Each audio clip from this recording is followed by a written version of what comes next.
Hello दोस्तों, कैसे हैं आप। मैं आपका दीपक सर और आप सभी को अपने YouTube चैनल जीनियस क्लब में स्वागत करता हूं। हमने पिछले वीडियो में बहुत सारे क्वेश्चनों पर बात की थी टाइम एंड वर्क की। उसी सिलसिले को बढ़ाते हुए आज हम इसी के हाई लेवल के क्वेश्चनों को देखेंगे कि किस तरीके से हम सवालों को कितनी आसानी से बना सकते हैं। तो जुड़े रहिए हमारे साथ और मैं फिर से कहता हूं वीडियो अंत तक देखिए, क्योंकि किनारे पर बैठकर समुद्र के मोतियां नहीं चुनी जाती दोस्तों। समुद्र में गोता अंदर तक लगाना पड़ता है कीमती से कीमती मोती पाने को।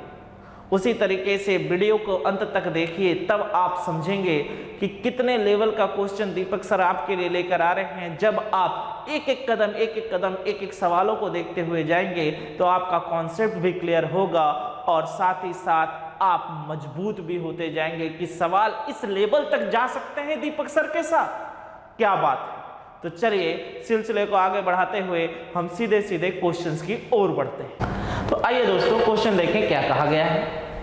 A and B together can do a piece of work in 12 days, which B and C together can do it in 16 days. After A has been working at it for 5 days and B for 7 days, C finished it in 13 days.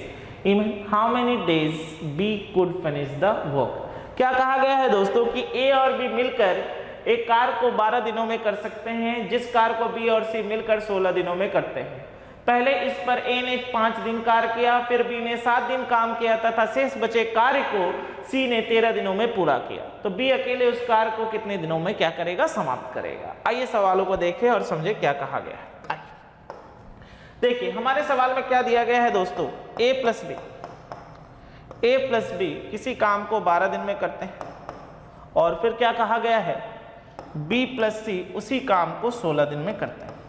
जैसा कि हम जानते हैं कि कुल कार्य निकालने के लिए हम क्या लेते हैं, लॉसवा यानी 48। यानी इफिशियंसी की बात करें यानी क्षमता की बात करें तो A प्लस बी की क्षमता कितनी हो गई, 4 यूनिट, और D प्लस C की क्षमता कितनी हो गई, 3 यूनिट। यानी A प्लस बी एक दिन में कितना यूनिट काम करते हैं, 4 यूनिट, और B प्लस C एक दिन में कितना यूनिट काम करते हैं, 3 यूनिट। अब काम करना शुरू करते हैं वो किस तरीके से कि A 5 दिन तक कार्य करता है, A 5 दिन तक कार्य करता है, फिर A 5 दिन तक कार्य करता है, फिर B उसी कार्य को 7 दिनों तक करता है और फिर C बचे हुए कार्य को 13 दिनों तक करता है। तो हमें देखने को मिलता है कि हमारा पूरा कार्य कितना है, 48 पूरा हो गया। यानी हमारा पूरा कार्य 48 पूरा हो गया। यानी A 5 दिन तक कार्य करने के बाद चला जाता है, फिर B 7 दिनों का काम करने के बाद चला जाता है और बचे हुए कार्य को C 13 दिनों तक करता है। तो जिससे हमें देखा जाता है कि हमने पूरा कार्य 48 काम जो है वो कर दिया। अब हम यहाँ पर देख रहे हैं कि हमारे पास A प्लस बी की क्षमता कितनी है, 4। हम देख रहे हैं B प्लस C की क्षमता कितनी है, 3, और हमारे पास यहाँ पर 5A है, 5B है और 13C है। ना ही हमें A के क्षमता के बारे में कुछ पता है, ना ही हमें B की क्षमता के बारे में कुछ पता है, और ना ही हमें C की क्षमता के बारे में कुछ पता है। हमें जो क्षमता पता है वो किसके बारे में पता है, A और B के बारे में। और हमें जिसे पता है B और C दोनों को एक साथ कितनी क्षमता है, 3 पता है। तो यहाँ पे हमें कोई संबंध भी नहीं दिया हुआ है जहां से हम A और B C का अलग अलग क्षमता को निकाल सके। तो दोस्तों अब हम सवालों में करेंगे क्या, तो अब हम इस अपने इक्वेशन में यानी इस इक्वेशन में हम ढूंढेंगे कि क्या कहीं पर हम इसे तोड़कर A प्लस बी की क्षमता पर लिख सकते हैं और क्या इसे तोड़कर हम B प्लस C की क्षमता पर लिख सकते हैं। तो मैं कहूंगा बिल्कुल लिख सकते हैं। अब इस चीज को बहुत ध्यान से देखो, यहां पर हो गया 5A। अब हमारे पास यहां पे दोस्तों कितना है, 7B। 7B में से अगर मैं 5B यहां लिख दूं तो यहां से मुझे दिख रहा है कि A और B में अगर मैं 5 कॉमन ले लूं तो मुझे A प्लस B मिल जाएगा। अभी भी हमारे पास कितना बचा हुआ है दोस्तों, 2B लिख दिया। यानी 5B प्लस 2B कितने हो गए, 7B। अब हमसे सवाल में फिर से कहा जा रहा है कि B प्लस C की जो क्षमता है वो 3 है, तो क्या मैं C को उसी तरीके से तोड़ सकता हूं। तो मैं कहूंगा बिल्कुल तोड़ सकते हैं सर। यहां पर 2, यहां पर 2 C कर दीजिए प्लस यहाँ पर 11C कर दीजिए तो कुल मिलाकर कार्य कितने हो गए 48। तो अब इस तरीके से लिखने से हमें क्या लाभ हुआ दोस्तों? तो हम कहेंगे सर यहाँ पे 2B और 2C में से अगर 2 कॉमन ले लिया जाए तो B प्लस C मिल जाएगा। यहाँ से 5A और 5B में से अगर 5 कॉमन ले लिया जाए तो A प्लस B मिल जाएगा, जो कि हमें पता है कि A प्लस B की क्षमता कितनी है 4 और B प्लस C की क्षमता कितनी है 3। तो चलिए लिखते हैं। तो हमने यहाँ से 5 कॉमन ले लिया तो हमें क्या मिल गया A प्लस B। हमने यहाँ से 2 कॉमन ले लिया, हमने यहाँ से 2 कॉमन ले लिया तो हमें यहाँ से क्या मिल गया B plus C plus 11C is equal to कितना है 48। तो चलिए सॉल्व करते हैं। 5 A प्लस B की क्षमता कितनी है 4 प्लस B प्लस C की क्षमता कितनी है दोस्तों 3 प्लस 11C बराबर हमें कितना मिलेगा 48, यानी प्लस 11C बराबर कितना हो गया 48। यानी यहाँ से सॉल्व किया तो क्या मिला 20 प्लस 6 प्लस 11C बराबर 48, यानी 26 उधर जाएगा तो हमें क्या मिलेगा 11C बराबर 48 माइनस 26, यानी C बराबर हमें क्या मिलेगा 22 बटाइए, यानी यहाँ से काट दिया 2, यानी C की क्षमता कितना यूनिट हो गई 2 यूनिट। यानी C की जो क्षमता है वो कितना यूनिट है 2 यूनिट, यानी C प्रतिदिन 2 यूनिट करके काम करता है। और हमसे सवाल में पूछा गया है कि B अकेले उस कार्य को कितने दिनों में करेगा। तो हमें पता है B प्लस C की क्षमता कितने यूनिट है दोस्तों 3 यूनिट, और C की क्षमता कितनी है 2 यूनिट। तो आप मुझे खुद बताओ B की क्षमता कितनी होगी? तो आप कहोगे सर 3 माइनस 2 यानी 1 यूनिट, 3 माइनस 2 यानी 1 यूनिट, 3 माइनस 2 यानी 1 यूनिट। और B को उसी कार्य को कंप्लीट करना है तो समय कितना लेगा B, यानी 48 काम करना है और B 1 की क्षमता से काम करेगा। तो B को जो कुल समय लगेंगे वो कितने दिन लगेंगे? तो आप कहेंगे 48 दिन। यानी B को जो कुल समय लगेगा वो कितने दिन लगेंगे? तो आप कहेंगे 48 दिन।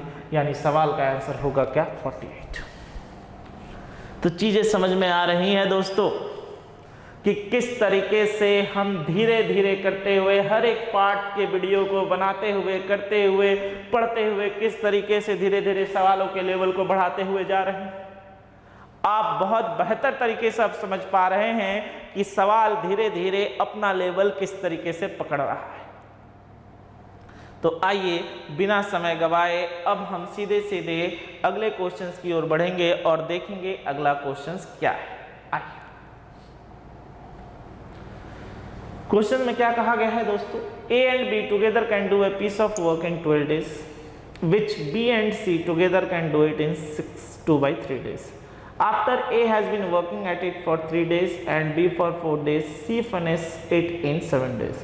In how many days C could finish the work? क्या कहा गया दोस्तों? फिर से वही क्वेश्चन फिर से समझा जाए। क्या कहा गया है कि A और B मिलकर इस कार्य को 12 दिन में कर सकते हैं, जबकि B और C इसे 6 सही 2/3 दिनों में कर सकते हैं। पहले इस पर A ने 3 दिन कार्य किया, फिर B ने 4 दिन कार्य किया तथा C ने 7 दिन में बचे हुए कार्य को पूरा किया। तो हमसे पूछा जा रहा है कि बताइए C अकेले उस कार्य को कितने दिनों में करेगा। यहाँ पे एक करेक्शन से कर देता हूँ। क्या है करेक्शन? यहाँ पे 6 सही 2/3 होगा। तो चलिए सवाल को देखें और समझें क्या कहा गया है दोस्तों। सवालों को ले लें। हमसे सवाल में ये कहा गया है A प्लस B, हमसे सवाल में कहा गया है A प्लस B किसी काम को 12 दिन में करते हैं और B प्लस C उसी काम को 6 सही 2/3 का मतलब होता है 20/3। अब हमें ये पता चल चुका है कि A प्लस B उस काम को 12 दिन में करते हैं और B प्लस C उसी काम को 20/3 दिन में करते हैं। तो अब हम लॉसो किसका लेंगे? तो याद रखिएगा इस तरह का क्वेश्चन जब आए तो हमेशा लॉसो ऊपर वाले का यानी अंश का पड़ता है, यानी न्यूमरेटर का। तो 12 और 20 का लॉसो लिया तो कितना हो गया 60। अब क्षमता की बात की जाए तो क्षमता कितनी होगी? तो आप कहेंगे यहाँ से 60 डिवाइडेड बाई 12 यानी यहाँ कितना आएगा 5 यूनिट, और यहाँ कितनी होगी 60 डिवाइडेड बाई, मैं आपके लिए थोड़ा लिख कर देता हूँ, बाई 3, यानी यहाँ से ये कट गया 3, यानी कितना यूनिट होगी 9 यूनिट। यानी एक दिन में A प्लस B कितना काम करते हैं 5 यूनिट, और एक दिन में B प्लस C कितना यूनिट काम करते हैं 9 यूनिट। में हर एक चीज़ को बारीकी से तोड़कर इसलिए लिख रहा हूँ कि आपको कहीं कंफ्यूजन ना हो कि ये चीज़ें आई कैसे। मेरे वीडियो में हर एक चीज आपको बारीकी से मिलेगी, जहां पर आपका अंतु परंतु किंतु नहीं रहेगा। तो उसी तरीके से सिलसिले को बढ़ाते हैं और आगे देखें क्या कहा गया है सवाल में। सवाल में यह कहा गया है कि A has been working for 3 days, यानी ए 3 दिनों तक काम करता है, फिर बी 4 दिनों तक काम करता है और फिर सी 7 दिनों तक काम करता है। तो हमें देखने को मिलता है कि हमारा सारा काम 60 यूनिट काम हो चुका है। अब जैसा कि हमें पता है कि हमें यहाँ से ए और बी की क्षमता के बारे में पता है और हमें यहाँ से बी और सी की क्षमता के बारे में पता है, तो हमने अभी थोड़ी देर पहले इस तरह के सवालों को किया है। अब हम इसे क्या करेंगे, तोड़ेंगे। तो चलिए तोड़ा जाए दोस्तों, देखा जाए। यहाँ से हमारा 3a तो 3a ही रहेगा प्लस, अब इसे अगर हम तोड़ेंगे तो हमें क्या मिलेगा, चलिए बताइए।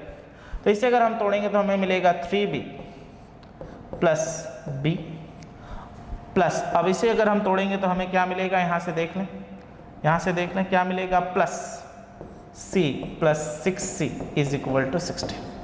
यानी अब अगर हमने यहाँ से देखा कि हमें यहाँ से क्या मिल चुका है 3b प्लस 3a, हमें यहाँ से क्या मिल चुका है b प्लस c, यहाँ पे 6c, और सभी को जोड़ को कितने के बराबर है, 60 के बराबर है। अब अगर मैं यहाँ से 3 कॉमन ले लूँ तो हमें क्या मिलेगा, a प्लस b, यहाँ से कुछ कॉमन नहीं जा रहा तो 1 ले लेता हूँ, तो यहाँ से क्या मिलेगा, b plus c plus 6c is equal to कितना मिल गया, 60। अब अगर आप सवाल में देखें तो हमारे पास a प्लस b की क्षमता भी है जो कि कितनी है, 5। हमारे सवाल में b प्लस c की क्षमता है जो कि कितनी है, 9। तो हमें यहाँ से c की क्षमता पता चल जाएगी। तो हम यहाँ से करेंगे तो क्या मिलेगा, 3 × 5 plus 1 × 9, 3 × 5 plus 1 × 9 plus 6c is equal to 60। तो यहाँ से क्या, तो क्या मिला, 15 प्लस 9 यानी 24 plus 6c is equal to 60। तो 6c इज इक्वल टू कितना मिलेगा, 60 माइनस 24। 6c इक्वल टू कितना मिलेगा, 60 माइनस 24, यानी यहाँ से हमें क्या मिला, 6c इज इक्वल टू 36। तो c की क्षमता कितनी यूनिट आ गई, 6 यूनिट। यानी c की क्षमता कितनी यूनिट आ गई, 6 यूनिट। यानी c प्रतिदिन कितना यूनिट काम कर सकता है, तो c प्रतिदिन 6 यूनिट काम कर सकता है। और c को काम करना कितना है, क्योंकि सवाल में कहा गया है कि c अकेले इस कार्य को कितने दिनों में करेगा, तो c इस कार्य को अकेले कितने दिनों में करेगा। क्या टाइम होगा दोस्तों, कितना समय लेगा, 60 यूनिट काम करना है। और c जो है 6 के रफ्तार से काम करेगा, यानी जो समय लगेगा वो कितने दिनों के बराबर होगा, तो हम कहेंगे 10 दिनों के बराबर होगा। यानी जो समय है वो कितने दिनों के बराबर होगा, तो हम कहेंगे सवाल में ये समय जो होगा 10 दिनों के बराबर होगा। यानी हमारा आंसर क्या होगा, ऑप्शन नंबर डी। यानी ऑप्शन नंबर डी हमारे सवाल का क्या होगा, आंसर। तो उम्मीद करता हूं सवालों को आप बहुत ढंग से समझ रहे होंगे, एक एक चीज़ों को। इस वीडियो में खासकर मैंने वो सब सवालें ली हैं जहां पर आप बार बार क्या करते हैं, अटकते हैं, जहां पर आपको परेशानी होती है। तो उस तरह के सवालों को किस तरीके से आप कर सकते हैं, मैं उन सब सवालों का वीडियो इस वीडियो में लेकर आया।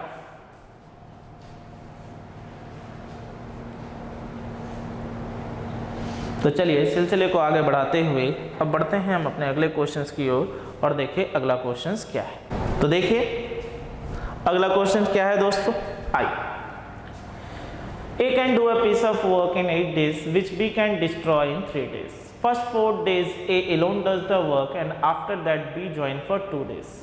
Find the total time taken to complete the work. अब इस क्वेश्चन में देखो क्या कहा गया है कि A जो है किसी कार्य को 8 दिन में करता है, जिस कार्य को B 3 दिन में क्या करता है, बिगाड़ देता है। पहले 4 दिन ये अकेले काम करता है, उसके बाद 2 दिनों के लिए B A के साथ क्या करता है, जुड़ जाता है। तो पूछा गया है पूरा कार्य कितने दिनों में समाप्त होगा। तो हमसे क्या पूछा गया है दोस्तों कि पूरा कार्य कितने दिनों में समाप्त होगा। अब देखो सवालों को बनाने का एक बेहतरीन तरीका कि किस तरीके से आप सवालों को कर सकते हैं, बहुत ध्यान से देखिए और समझिए। देखिए ये ए है, ए किसी चीज को बनाता है, क्योंकि यहाँ पर क्या है, नष्ट करने वाली चीज है, बनाने वाली चीजें है, तो मैं आपको इसे प्लस से डिनोट करा रहा हूँ। प्लस इसलिए बता रहा हूँ कि आप समझ पाए कि हाँ ए जो है वो काम को क्या करता है, बनाता है। कितने दिनों में, 8 दिनों में। और जो बी भैया हैं वो क्या करते हैं, 3 दिनों में वो काम को क्या करते हैं, बिगाड़ देते हैं। और ये तो सही सी बात है कि बनाने में बहुत सदियों लग जाती है, बिगाड़ने के लिए तो पल भर काफ़ी है दोस्तों। तो ए एक काम को 8 दिनों में करता है और बी उस काम को क्या करता है, 3 दिनों में क्या करता है, बिगाड़ देता है, यानी नष्ट कर देता है। यानी अब अगर मैं इन दोनों का लॉसा लूँ तो आप कहेंगे क्या होगा 24।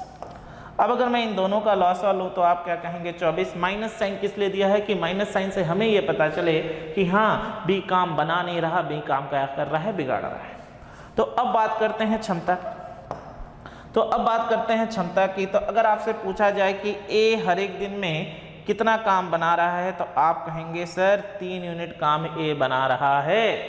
और अगर मैं आपसे पूछूं कि बी हर दिन कितना काम बिगाड़ रहा है तो आप कहेंगे सर बी जो है हर दिन 8 यूनिट काम क्या कर रहा है, बिगाड़ रहा है। यानी ए एक दिन में 3 यूनिट काम करता है, 3 यूनिट काम बनाता है, और बी जो है 8 यूनिट काम क्या करता है, बिगाड़ देता है। अब सवाल में इस तरीके से कहा गया कि दोनों अगर साथ काम करते, तो काम बनता नहीं दोस्त, हर दिन क्या होता 5-5 कर काम क्या होता, बिगड़ जाता। क्योंकि ए 3 काम कर रहा था और बी क्या कर रहा था, 8 काम बिगाड़ दे रहा था। तो अगर दोनों साथ काम करते तो काम बनता नहीं दोस्त, काम हर दिन 5-5 कर क्या होता, बिगड़ जाता।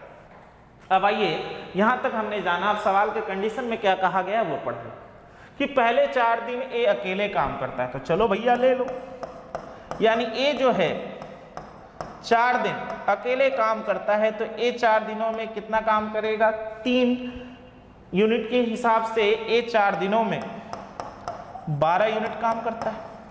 अब काम में कौन कौन जुड़ गए, ए प्लस बी जुड़ गया। और भैया ए प्लस बी जो है 2 दिनों तक साथ काम करते हैं, और a प्लस बी जो है 2 दिनों तक साथ काम करते हैं। तो हमें पता है कि जब b जुड़ जाएगा तो काम बनेगा नहीं, काम क्या होगा, बिगड़ेगा। तो इस 2 दिनों में a और b जब साथ काम कर रहे थे तो 5 करके काम बिगड़ रहा था, यानी काम बना नहीं और 10 काम क्या हो गया, बिगड़ गया, गई भैंस पानी में। यानी जब b जुड़ गया a के साथ तो काम बना नहीं, 2 दिनों में 10 काम और क्या हो गए, नष्ट हो गए। तो अब मैं कहूं कि इस 6 दिनों में कितना काम हुआ है, तो आप कहेंगे कि सर 12 काम तो अब a ने किया था, और जब b जुड़ गया तो 10 काम क्या हो गया, बिगड़ गया। यानी अभी इस 6 दिनों में सिर्फ और सिर्फ 2 इकाई काम हुई है। अभी इस 6 दिनों में सिर्फ और सिर्फ 2 इकाई काम हुई है। तो अब बचा हुआ कार्य कितना है, अब बचा हुआ कार्य कितना है दोस्तों, रिमेनिंग वर्क, यानी शेष बचा हुआ कार्य कितना है, रिमेनिंग वर्क कितना है, हमें करना कितना था 24, जिसमें से 2 काम हुआ है। तो 24 माइनस 2 यानी अभी भी 22 यूनिट काम क्या है, बाकी है। यानी 6 दिनों के बाद 2 यूनिट काम हुई है, अभी भी कितना यूनिट काम बाकी है, तो आप कहेंगे 22 यूनिट काम बाकी है। और अब ये काम कौन करेगा, तो अब ये काम भैया हमारा ए करेंगे, और 22 यूनिट काम करना है। और कितने की क्षमता से करेंगे, तो 3 की क्षमता से करेंगे। तो ए को जो समय लगेगा वो कितना लगेगा, 7 सही 1/3 दिन।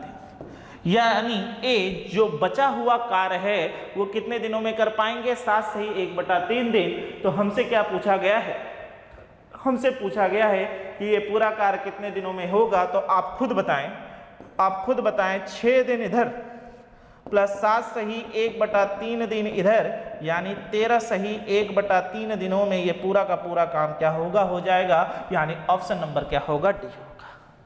यानी ऑप्शन नंबर क्या होगा, डी होगा। क्योंकि 6 दिन काम करने के बाद एक को और 7 से 1/3 यानी 7/1/3 डेज और लगता है बचे हुए काम को करने के लिए। यानी कुल मिलाकर कितने हो गए, 6 + 7 13 सही 1/3 दिन। यानी पूरा का पूरा काम कितने दिनों में समाप्त होगा, तो आप कहेंगे 13 सही 1/3 दिनों में समाप्त होगा। तो समझ में आ रहा है दोस्तों किस लेवल तक हम जा रहे हैं, मजा आ रहा होगा एक एक सवालों को करते हुए, देखते हुए। बस जुड़े रहिए दोस्तों, सक्सेस हम सभी मिलकर चखेंगे, और वो सक्सेस वाली मिठाई मैं आपसे ज़रूर खाऊंगा जब आप अपने आप को सक्सेस कर मुझे मैसेज करेंगे, सर आपका वीडियो देखकर मैं सक्सेस कर गया। तो मिठाई उस दिन आप नहीं मैं खिलाऊंगा आपको। तो चलिए बढ़ते हैं हम अपने अगले क्वेश्चंस की ओर और देखें अगला क्वेश्चंस क्या है। आइए एक और बेहतरीन क्वेश्चंस क्या कहा गया है पढ़ा जाए। Two worker A and B are engaged to do a work. A take 8 hours more to complete the job than if both work together. If B worked alone, he would need 1/2 hours more to complete the job than they both together. What time would they take to do the work together? कहा क्या गया है दोस्तों, ये बेहतरीन क्वेश्चनों में से एक है कि ए और बी एक कार्य को साथ करना आरंभ करते हैं। यदि ए कार्य को अकेले करे तो 8 घंटा अधिक समय लेता है जितना दोनों एक साथ कार्य को करने में लेते हैं, और यदि बी अकेले कार्य करता है तो उस कार्य को पूरा करने में उन दोनों की तुलना में 4 सही 1/2 घंटे अधिक का समय लेता है। वे दोनों एक साथ कार्य को कितने समय में कर सकते हैं? ये कुछ बेहतरीन क्वेश्चनों में से एक है। अब मैं इस क्वेश्चन को सबसे पहले बेसिक से बताऊंगा, एकदम किताबी तरीके से, कि देखो समझो कि जब आप चीजों को पढ़ते हो और सही रास्ते से नहीं जाते हो, मंजिल देखते हुए भी आप क्या होते हो, भटक जाते हो। सबसे पहले इस सवालों को हम किताबी तरीके से करेंगे और देखेंगे कि कितना समय जाता है जब एक स्टूडेंट, जब एक विद्यार्थी सही तरीके से सवालों को एग्जामों में नहीं करता, या तो वो सवालों को छोड़ देता है समय ज़्यादा होने के कारण, या फिर उसमें वो उलझकर वो एग्जाम निकालना ही भूल जाता है। आइए देखें और समझें। तो सबसे पहले इस सवाल को हम बेसिक से लेते हैं और बेसिक से समझते हैं। आइए मेथड 1,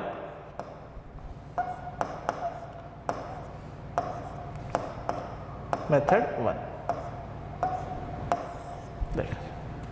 देखिए हमारे सवाल में क्या कहा गया है दोस्तों, ए और बी एक कार्य को कार्य करना प्रारंभ करते हैं। ए अकेले अगर उस कार्य को करे तो 8 घंटे में कर सकता है। यानी हमें ए और बी के बारे में कहीं कुछ पता नहीं है, तो मैं मान लेता हूँ ए और बी एक काम को x दिनों में करते हैं। ए और बी एक काम को x दिनों में करते हैं। तो अब अगर मैं कहूँ ए और बी एक काम को x दिनों में करते हैं, तो a प्लस बी एक दिन में कितना काम करते होंगे, तो आप कहेंगे 1/x वर्ग। यानी ए और बी एक दिन में कितना काम करते होंगे, तो आप कहेंगे 1/x वर्ग ए और बी करता होगा। चलिए अब सवाल में देखिए क्या कहा गया। अब ए अकेले एक कार्य करे तो उसे कितना समय लगता है, तो सवाल में कहा गया है ए अकेले, यहाँ पे दिन नहीं कहा गया था, यहाँ पर क्या कहा गया था, घंटा कहा गया था, तो यहाँ पे आवर्स ले लीजिए। ठीक है, ठीक। अब अगर ए अकेले उस कार्य को करे तो एक कार्य को करने में ए जो है ए प्लस बी से 8 घंटे का समय ज़्यादा लेता है, यानी x प्लस 8 आवर्स। तो अब अगर मैं आपसे कहूँ कि ए 1 घंटे में कितना काम करता होगा दोस्तों, तो आप कहेंगे एक सही x प्लस 8 आवर्स। यानी ए एक घंटे में इतना काम करता होगा, वर्क होगा। ठीक, 1 घंटे में इतना काम करता होगा 1/x प्लस 8। अब फिर बात किसकी की गई है, तो अब बात चली है, तो बात किसकी की गई है, बी की। तो आइए बी के बारे में भी जान लें। बी जो है एक काम को करने में कितना समय लेता है, तो कहा गया है यदि बी अकेले उस कार्य को करे तो वो पूरे कार्य करने में 4.5 घंटे का समय क्या करता है, अधिक लेता है। तो यहाँ पर कितना होगा, x प्लस 9/2 आवर्स। यानी इसे थोड़ा सजा के लिखा जाए तो हम इसे क्या लिख सकते हैं, 2x प्लस 9/2 आवर्स। यानी बी उस काम को अगर करे तो वो कितना समय लेता है, 2x प्लस 9/2 आवर्स। तो अब अगर मैं आपसे पूछूं कि बी एक घंटे में उस कार्य को कितना करता होगा, तो आप कहेंगे एक सही 2x प्लस 9/2 काम। यानी यहाँ से अब अगर मैं निकालूँ तो मैं कहूँगा बी एक घंटे में 2 सही 2x प्लस 9 यानी 2/2x प्लस 9 वर्क करता है, 2x प्लस 9 वर्क करता है।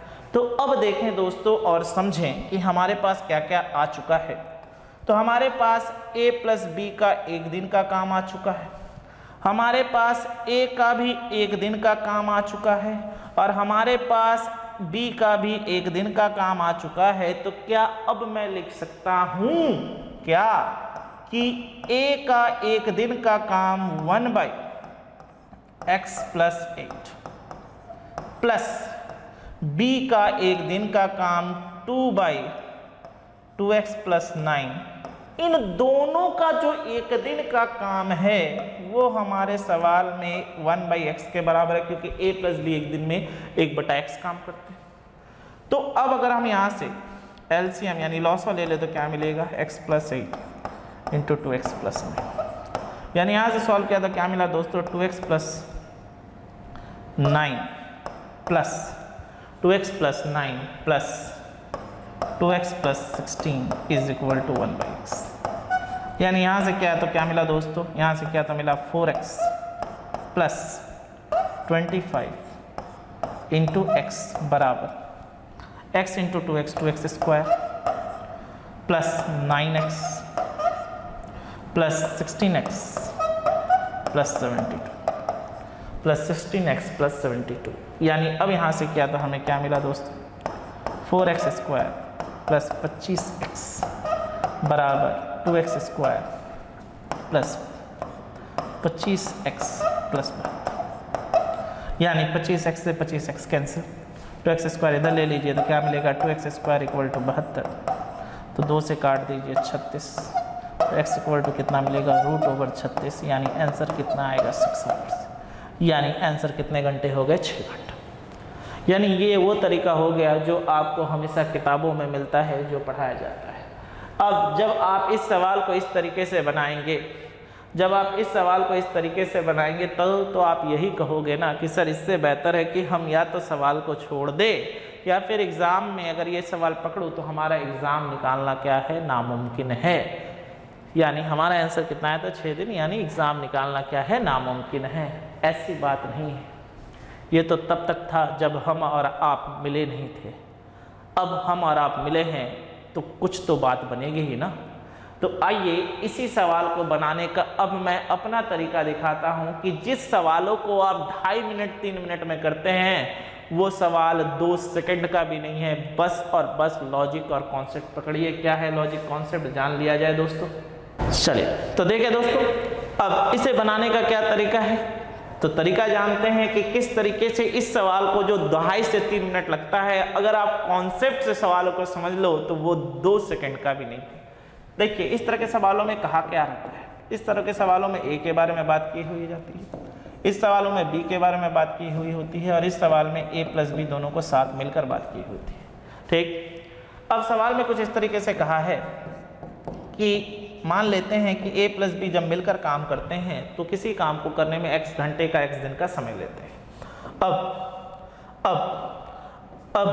अगर ए अकेले उस काम को करता है, ए अकेले उस काम को करता है तो ए प्लस बी की तुलना में p घंटे का समय ज़्यादा लेता है। ए अकेले उस काम को करता है तो ए प्लस बी की तुलना में p घंटे का समय ज़्यादा लेता है। यानी हम यहाँ से करेंगे तो क्या मिलेगा, x + p आवर्स, यानी ये ए की बात होगी। और फिर उसी तरीके से अब b अकेले अगर उस काम को करता है, तो वो q आवर्स ज़्यादा लेता है जितना a प्लस बी मिल के लेते हैं। यानी b को उस काम को करने में कितना समय लगता है, तो हम कहेंगे x + q आवर्स। तो अब इस तरह के क्वेश्चन में जब इस तरह के संबंध दिए गए हों और आपसे पूछा जाए कि a प्लस बी इस काम को कितने दिन में करेंगे, आप कुछ नहीं करेंगे, सीधे वर्गमूल ले लेंगे किसका, यानी स्क्वायर रूट ले लेंगे किसका, जितना अधिक समय लिया गया है, यानी p × q हो गया आपके सवाल का आंसर। यानी जिस सवालों को आप 2.5 मिनट 3 मिनट की बात कर रहे थे, सवालों को देखो, अगर आपको संबंध निकालना आ गया, आपका कॉन्सेप्ट क्लियर हो चुका है, तो इस सवाल को बनाने में ज़्यादा से ज़्यादा 2 से 3 सेकंड का काम है। अब थोड़ा मिला लेते हैं हमारे क्वेश्चनों में क्या कहा गया था। अब मिला लेते हैं दोस्तों हमारे क्वेश्चनों में क्या कहा गया था। हमारे क्वेश्चन में ए की बात की गई थी, बी की बात की गई थी, ए प्लस बी की बात की गई थी। आइए, हमें नहीं पता ए कितना समय लेता है, लेकिन हमें यह पता है, हमें नहीं पता ए प्लस बी कितना समय लेता है, लेकिन हमें यह बता दिया गया था कि ए अकेले उस कार्य को करे तो वो कितने घंटे का समय अधिक लेता है, ए अकेले उस कार्य को करे तो वो कितने घंटे का समय अधिक लेता है, तो हमसे कहा गया था 8 घंटे का। मैं मान लेता हूँ ये x आवर्स लेता है, तो यहाँ पे अगर आप करेंगे तो क्या होगा, x + 8 घंटे। और फिर कहा गया है कि अगर बी अकेले उस कार्य को करता है तो वो उस कार्य को करने में 9 से 4 सही 1/2 यानी 9/2 आवर्स का समय ज़्यादा लेता है, यानी बी इस काम को करने में कितना समय लेता है, x प्लस 9/2 आवर्स का समय लेता है। ठीक, x प्लस, थोड़ा सा ध्यान से लिख देता हूँ, x प्लस 9/2 आवर्स का समय क्या लेता है, अधिक लेता है। तो आपसे सवाल में क्या पूछा गया है कि a प्लस बी इस काम को कितने दिन में करेंगे। तो जैसा कि मैंने आपको बताया, सीधे सीधे हम क्या करेंगे, रूट ओवर जितना एक्स्ट्रा समय है, यानी 8 जो एक्स्ट्रा समय a के द्वारा लिया गया था, 9/2 जो एक्स्ट्रा समय b के द्वारा लिया गया था, तो काट दीजिए 4 से, तो क्या मिला, रूट ओवर 36, यानी हमारा आंसर कितना घंटा था दोस्तों, 6 घंटा। हो गया आपका सवाल। यानी अगर इस तरीके से आप संबंधों को जानते हैं तो सवालों को बनाना आपके बाएं हाथ का खेल है। तो चीजें क्लियर हो रही हैं, समझ में आ रहा है। बस ढूंढिए उन तरीकों को, उन संबंधों को जो कि आपको आपकी मंजिल तक पहुंचाएं और सवालों को आप बहुत आसानी से बना पाए। क्लियर है दोस्तों? तो चलिए इसी सिलसिले को आगे रखते हुए अब हम बढ़ते हैं अपने अगले क्वेश्चंस की ओर और देखिए अगला क्वेश्चंस क्या है। Two worker A and B are engaged to do a work. A takes 16 hours more to complete the job than if both work together. If B work alone, he would need 9 hours more to complete the job than they both work together. What time would they take to do the work? यानी सवाल सीधे सीधे यही पूछा गया है कि A और B एक साथ कार्य करना आराम करते हैं। A कार्य को अकेले करे तो वह 16 घंटे अधिक समय लेता है जितना दोनों एक साथ कार्य को करने में लेते हैं, और यदि B अकेले कार्य करता है तो उस पूरे कार्य को करने में उन दोनों की तुलना में 9 घंटे का अधिक समय लेते हैं। तो ज्ञात कीजिए B कार्य को कितने समय में पूरा करेगा। तो ज्ञात कीजिए B कार्य को कितने समय में पूरा करेगा। चलिए हम इसी क्वेश्चंस को ले लेते हैं, B कार्य को कितने समय में पूरा करेगा। तो यहाँ पे B कहा गया है, how much time, what time, यहाँ पे कर देते हैं B would take to do the work, यहाँ पे टुगेदर हटा देते हैं। ठीक, यानी B अकेले उस काम को करने में कितना समय लेगा। तो सवाल में सीधे सीधे हमारे पास में फिर A की बात की गई है, फिर B की बात की गई है और फिर A प्लस B की बात की गई है। तो आइए सवालों को सबसे पहले रिलेशन से देखें। यानी हमें कहा गया है कि A अगर x आवर्स होगा, A अगर x आवर्स होगा तो ये 16 घंटे का समय ज़्यादा लेता है, यानी यहाँ पर कितने हो गए, x plus 16 hours, x plus 16 hour. और फिर कहा गया है B उसी काम को करने में 9 घंटे का समय ज़्यादा लेता है, तो हमारा यहाँ पर कितना होगा दोस्तों, 9 घंटे का समय ज़्यादा लेता है तो यहाँ पर कितना होगा, x plus 9 hours, x plus 9 hours. तो हमसे क्या पूछा गया है कि B अकेले उस कार्य को कितने दिनों में करेगा। सबसे पहले x की वैल्यू निकाल लेते हैं। तो रूट ओवर 16 इंटू 9, यानी यहाँ से किया तो 4 इंटू 3, यानी हमें यहाँ से कितने घंटे लगेंगे, 12 घंटे। यानी A प्लस B उस काम को 12 घंटे में करेंगे और B उससे 9 घंटे का समय ज़्यादा लेता है, यानी 9 प्लस 12, यानी B उस काम को कितने घंटे में कर पाएगा, तो हम कहेंगे 21 घंटे में कर पाएगा। यानी ऑप्शन नंबर सी हमारा क्या होगा, आंसर होगा।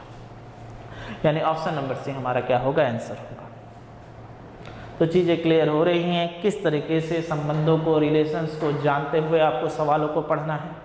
तो उम्मीद करता हूँ यहाँ तक मैं कहीं कुछ सवालों में कोई दिक्कत नहीं होगी, आप चीज़ों को समझते हुए पढ़ रहे होंगे और अंत तक देखिए हर एक क्वेश्चन आपको अपनी मंजिल तक पहुँचाएगा ही पहुँचाएगा। तो अब सिलसिले को आगे बढ़ाते हुए अब हम बढ़ते हैं अपने अगले क्वेश्चंस की ओर। तो देखिए अगला क्वेश्चंस क्या है। चलिए तो देखिए दोस्तों क्वेश्चंस में क्या कहा गया है, क्वेश्चंस को समझा जाए। A alone can complete a work in 17 days and B is 40% more efficient than C. If A, B and C can complete the whole work in 14 days, then in how many days A and B complete the work if they work alternately days starting with A? यानी question में क्या कहा गया है दोस्तों, A अकेले एक कार्य को 70 दिनों में पूरा कर सकता है और B C से 40% अधिक कुशल है। यदि A, B और C पूरे काम को पूरे काम को 14 दिनों में पूरा कर सकते हैं तो A और B कितने दिनों में पूरा काम करेंगे यदि A से शुरुआत की जाए और वैकल्पिक दिनों में काम करते हैं। यानी सवाल में इस तरीके से कहा गया है कि A किसी काम को 70 दिनों में करते हैं और बी की जो क्षमता है वो सी की क्षमता से 40% क्या है, अधिक है। और ए, बी और सी अगर मिलकर काम करते हैं तो उस पूरे काम को 14 दिनों में क्या है, कर सकते हैं।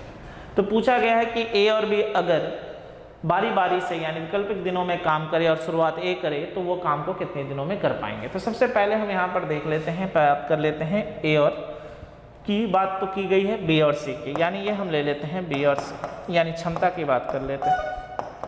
यानी अगर बी की क्षमता जो है सी से 40% अधिक है, तो यानी अगर मैं सी की क्षमता को 100 मानूं तो दोस्तों बी की क्षमता कितनी होगी, 140। यानी यहाँ से अगर हम काट दें तो ये होगा 5 और ये होगा 7, यानी सी की क्षमता कितनी हो गई, 5 यूनिट, और बी की क्षमता कितनी हो गई, 7 यूनिट। अब सवालों में क्या कहा गया है कि ए अकेले उस काम को, देखिए ध्यान से, ए अकेले उस काम को 70 दिनों में कर सकता है। ए अकेले उस काम को कितने दिनों में करता है, 70 दिनों में करता है। और ए प्लस बी प्लस सी, ए प्लस बी प्लस सी उसी काम को कितने दिनों में करते हैं, 14 दिनों में करते हैं। ए प्लस बी प्लस सी उसी काम को कितने दिनों में करते हैं, 14 दिनों में करते हैं। तो अब अगर मैं यहाँ से लॉसर ले लूँ तो हमें क्या मिलेगा, 70। यानी अब क्षमता की बात की जाए तो क्षमता कितनी होगी दोस्तों, तो ए की क्षमता होगी कितनी, 5 यूनिट। ए की क्षमता कितनी होगी, सॉरी, ए की क्षमता होगी कितनी, 1 यूनिट। और बी प्लस सी की क्षमता कितनी, बी ए प्लस बी प्लस सी की क्षमता कितनी होगी, तो आप कहेंगे 5। बी प्लस सी की क्षमता कितनी यूनिट होगी, तो आप कहेंगे 5 यूनिट। अब हमें यहाँ पे दिख रहा है कि ए प्लस बी प्लस सी की क्षमता में से ए की क्षमता 1 यूनिट है और बी प्लस सी की क्षमता का जो रेशियो है वो 7:5 है, यानी 7:5 है। तो ऐसा कुछ क्यों ना किया जाए कि इन चीज़ों को इस तरीके से बदल दिया जाए जहाँ पे हम क्षमताओं को क्या कर सकते हैं, बड़ी आसानी से निकाल सकते हैं। तो मैं एक काम करता हूँ, यहाँ पे सबसे पहले यहाँ पर देखूँ तो ए की क्षमता 1 यूनिट है और ए प्लस बी प्लस सी की क्षमता 5 यूनिट है। तो अब अगर मैं यहाँ से आपसे कहूँ कि ए की क्षमता 1 यूनिट है और बी प्लस सी की क्षमता, ए प्लस बी प्लस सी की क्षमता कितनी यूनिट है, 5 यूनिट है, तो बी प्लस सी की क्षमता कितनी होगी, 4 यूनिट। बी प्लस सी की क्षमता कितनी होगी, 4 यूनिट। और इस 4 यूनिट के तो हम बी और सी में बांट नहीं सकते, तो एक काम करते हैं, मैं यहाँ पे 3 से गुना कर देता हूँ। तो यहाँ पे 3 से गुना कर दिया तो ए की क्षमता कितनी हो गई, 3 यूनिट। यहाँ पर 3 से गुना कर दिया तो ए प्लस बी की क्षमता कितनी हो गई, ए प्लस बी की क्षमता कितनी हो गई दोस्तों, तो आप कहेंगे 15 यूनिट। उसी तरीके से बी प्लस सी की क्षमता कितनी हो गई, इंटू 3 कर दूँ तो 12 यूनिट। यानी अब हम आसानी से इस सवाल को बांट सकते हैं। यानी अब बी की क्षमता कितनी हो गई, यानी अब हमारा कुल कार्य जो हो गया वो 210 यूनिट हो चुका है। कुल कार्य जो हो गया वो हमारा 210 यूनिट हो चुका है। तो 12 यूनिट है जो है बी प्लस सी की क्षमता है, तो 12 बराबर 12 यूनिट, यानी बी की क्षमता कितनी हो गई, 7 यूनिट, और सी की क्षमता कितनी हो गई, 5 यूनिट। बी की क्षमता कितनी हो गई, 7 यूनिट, और सी की क्षमता कितनी हो गई, 5 यूनिट। चलिए अब सवालों में देखिए क्या कहा गया, यानी ए की क्षमता हमें कितनी मिल चुकी है, 3 यूनिट, और बी की क्षमता हमें कितनी मिल चुकी है, 7 यूनिट। ठीक, अब सवालों में क्या कहा जा रहा है कि ए और बी को बारी बारी से काम कराना है और हमें ज्ञात करना है कि पूरा कार्य कितने दिनों में संभव होगा। तो चलिए सवालों को देखें और सवालों को समझने की कोशिश करें। ए सबसे पहले दिन काम करेगा और ए 3 यूनिट के हिसाब से काम करेगा, यानी 3 यूनिट के हिसाब से काम करेगा। फिर बारी किसकी आएगी, बी की। फिर बारी किसकी आएगी, बी की, और बी भी 1 दिन काम करेगा और बी 1 दिन में कितना यूनिट काम करेगा, 7 यूनिट। यानी अब अगर हम यहाँ पर देखते हैं तो हमारा यहाँ पर कितना हो गया दोस्तों, तो हम कहेंगे 10 यूनिट काम हो रहा है कितने दिनों में, 2 दिन। यानी 10 यूनिट काम हुआ है ए और बी के द्वारा कितने दिनों में, तो कहूँगा 10 यूनिट। और हमें काम करना कितना था, तो हमें काम करना है 210 यूनिट, यानी यहाँ पर गुना कितने से, 21 से, और यहाँ पर भी गुना कितने से, 21 से, यानी 42 दिनों में, यानी 42 दिनों में हमारा कितना काम हो जाएगा, 210 यूनिट काम हो जाएगा। जब ए और बी वैकल्पिक रूप से प्रतिदिन काम करे और शुरुआत कौन करे, ए करे, तो हमारा आंसर होगा कितना, 42 डेज। हमारा आंसर होगा कितना, 42 डेज।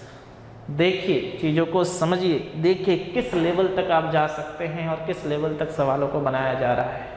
अब कई बच्चों को ये डाउट होगा कि सर आपने यहाँ पे 3 से गुना क्यों किया। देखो दोस्तों, यहाँ पे हमारे पास ए प्लस बी की जो क्षमता है वो 5 यूनिट, और अगर मैं ए प्लस बी में से 1 की क्षमता को घटा दूँ तो 4, इस 4 को इस रेशियो में बांटना हमारे लिए बहुत असंभव था, क्योंकि वो चीज़ें फ्रैक्शन में आ जाती, असंभव नहीं फ्रैक्शन में आ जाती, तो हमारे सवाल बनाने में और दिक्कतें होती। तो मैंने क्या किया, क्योंकि यहाँ पे 4 है और यहाँ पर 12 दिख रहा है, तो मैंने सभी में 3 से क्या कर दिया, गुना कर दिया, जिससे कि ये आसानी से 12 यूनिट हो गया। और यहाँ पर हम आसानी से बी और सी की क्षमता को बांट सकते हैं होल नंबर में, जहाँ पे बी की क्षमता कितनी हो गई 7 और सी की क्षमता कितनी हो गई 5। तो सवालों को समझने का, सवालों को लेवलों को करने का तरीका आपको समझ में आ रहा है, किस तरीके से हम सवालों को लेकर बढ़ रहे हैं और किस तरीके से सवालों को कर रहे हैं। तो उम्मीद करता हूँ सवालों को समझने में कहीं कोई दिक्कतें नहीं हो रही होंगी, क्योंकि इस वीडियो में जैसा कि मैंने आपसे पहले ही कहा स्टार्टिंग में, हम कुछ ऐसे सवालों को लेकर आए हैं जिसे अगर आप ढंग से सीख लें तो आपके लिए कोई भी सवाल करना असंभव नहीं होगा। तो सिलसिले को बढ़ाते हुए हम अगले क्वेश्चंस की ओर बढ़ते हैं और देखते हैं अगला क्वेश्चंस क्या है। आइए सवाल को पढ़ते हैं, देखा जाए। Tanmay is 25% less efficient than Jitu, and Jitu can complete a work in 25 days. Jitu alone can complete the same work in 20 days if they all started working alternatively, starting with Jitu and followed by Tanmay and Chintu respectively.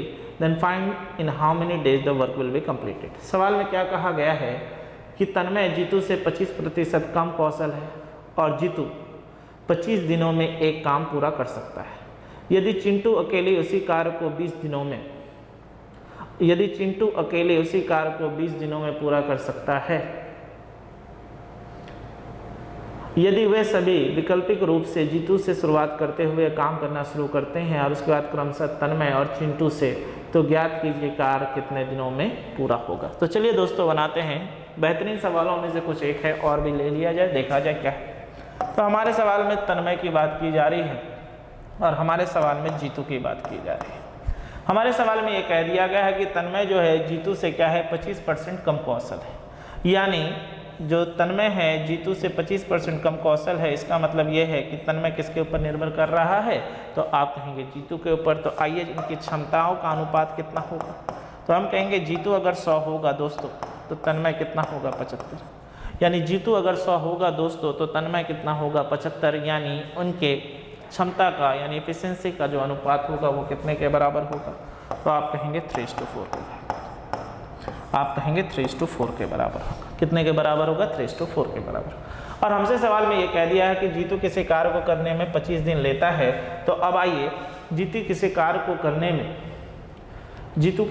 को करने में कितने दिनों का समय लेता है, 25 दिनों का समय लेता है। तो आइए टाइम की बात कर ले, तो हमें यहाँ से क्या मिलेगा दोस्तों, तो यहाँ से समय की बात की जाएगी तो 4:3। और जीतू किसी कार्य को करने में 25 दिनों का समय लेता है, तो जीतू किसी कार्य को करने में 25 दिनों का समय लेता है, तो तन्मय उसी कार्य को कितने दिनों में करेगा, तो तन्मय उसी कार्य को कितने दिनों में करेगा। तो अगर हम यहाँ से निकालें तो क्या मिलेगा, 3 यूनिट की वैल्यू अगर 25 है तो 1 यूनिट की वैल्यू कितनी होगी 25/3 × 4, यानी तन्मय उसी कार्य को 100/3 दिनों में कंप्लीट करेगा, यानी तन्मय उसी कार्य को 100/3 दिनों में कंप्लीट करेगा। अब सवाल में क्या कहा गया है, यदि चिंटू अकेले उस कार्य को 20 दिनों में करता है, यानी चिंटू के बारे में भी दे दी गई है। तो अब हमारे सवाल में क्या है, तन्मय उस कार्य को 100/3 दिनों में करता है, तन्मय उस कार्य को 100/3 दिनों में करता है, जीतू उस कार्य को 25 दिनों में करता है और चिंटू उस कार्य को 20 दिनों में करता है। तो मैंने आपको बताया है इस तरह के सवालों के लिए आप लॉसो किसका लेते हैं, यानी एलसीएम किसका लेते हैं, न्यूमरेटर यानी अंश वाले पार्ट का, तो कितना आएगा 100। तो अब हमें यहाँ से क्या मिल गया दोस्तों, अब हमें यहाँ से क्या मिल गया कि तन्मय की जो क्षमता है वो कितनी हो गई, 100 से 100 कट गया यानी 3। जीतू की जो क्षमता है वह कितनी यूनिट है, तो आप कहेंगे 4 यूनिट। और चिंटू की जो क्षमता है वह कितनी यूनिट है, तो आप कहेंगे 5 यूनिट, यानी 3, 4, 5। यानी तन्मय की जो क्षमता है वो कितनी है 3 यूनिट, जीतू की जो क्षमता है वो कितनी है 4 यूनिट और चिंटू की जो क्षमता है वो कितनी है 5 यूनिट। अब सवाल में कहा गया है कि वो तीनों एक साथ काम करना शुरू करते हैं, लेकिन किस ढंग से, बारी बारी से यानी वैकल्पिक तरीके से। और स्टार्ट कहाँ से किया जाता है, तो स्टार्ट कहाँ से किया जाता है, तो कहा गया है काम की शुरुआत जीतू से की जाए, यानी काम की शुरुआत किससे की गई है, जीतू से की गई है। तो आइए देखें क्या मिलेगा, काम की शुरुआत किससे की गई है, जीतू से की गई है, यानी जीतू पहला दिन काम करता है, जीतू पहला दिन काम करता है और कितना यूनिट काम करता है 4 यूनिट। तो जीतू पहला दिन काम करता है, कितना यूनिट 4 यूनिट। और उसके बाद काम कौन करता है, तो उसके बाद काम कौन करता है? तन्मय। यानी तन्मय अब आएगा और एक दिन काम करेगा और कितना यूनिट काम कर जाएगा? तो आप कहेंगे 3। और इसके बाद चिंटू की बारी आती है अंत में, चिंटू की बारी आती है अंत में, और चिंटू एक दिन में कितना काम कर जाता है? तो हम कहेंगे 5 यूनिट। यानी हमें देखने को क्या मिला कि इन 3 दिनों में, हमें देखने को क्या मिला कि इन 3 दिनों में जो हमारा काम हुआ है वो कितना यूनिट हुआ है? 12 यूनिट। यानी 12 यूनिट का काम जीतू, तन्मय और चिंटू 3 दिनों में कर चुके हैं। और ऐसा क्वेश्चन हमने बार बार बनाया है कि इस तरह के क्वेश्चन में हमें क्या करना है? इसका गुणनफल पढ़ना है और देखना है इसके नज़दीक कैसे पहुंच सकते हैं। तो कार्य का हमने गुणनफल पढ़ा, यानी यहाँ पर कितने से होगा? इंटू 8 से, और यहाँ पर भी कितने से होगा? इंटू 8 से। यानी 24 दिनों में हमारा कितना काम हो चुका है दोस्तों? 96 काम। यानी 24 दिनों में हमारा कितना काम हो चुका है? 96 काम। और अभी भी 100 कामों में से 4 काम बाकी है। अब बारी किसकी आएगी? अब फिर से बारी आएगी किसकी? जीतू की। यानी जीतू एक दिन और लेगा, जीतू एक दिन और लेगा और 4 यूनिट काम करके हमारा जितना पूरा काम था वो कंप्लीट कर देगा। यानी हमें कुल मिलाकर कितने दिनों का समय लगेगा? तो हमारा आंसर होगा 25 दिनों का समय लगेगा। यानी हमें कुल मिलाकर कितने दिनों का समय लगेगा? तो हमारा आंसर होगा 25 दिनों का समय लगेगा। ठीक है, क्लियर है, चीज़ें समझ में आ रही हैं? तो आज हम इस वीडियो में बस यहीं तक बातें करेंगे। ढंग से देखिए, ढंग से समझिए कि किस तरीके से सवालों को क्या किया गया है, बनाया गया है।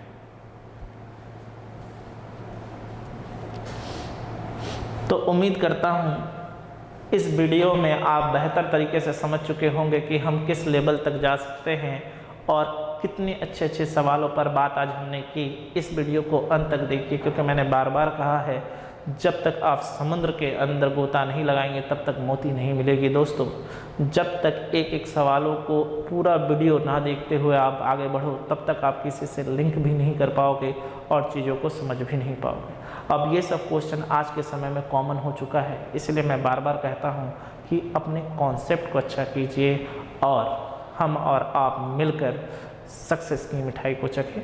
तो आज के लिए इतना ही। हमारे चैनल को सब्सक्राइब और लाइक करना ना भूलें, शेयर करना ना भूलें।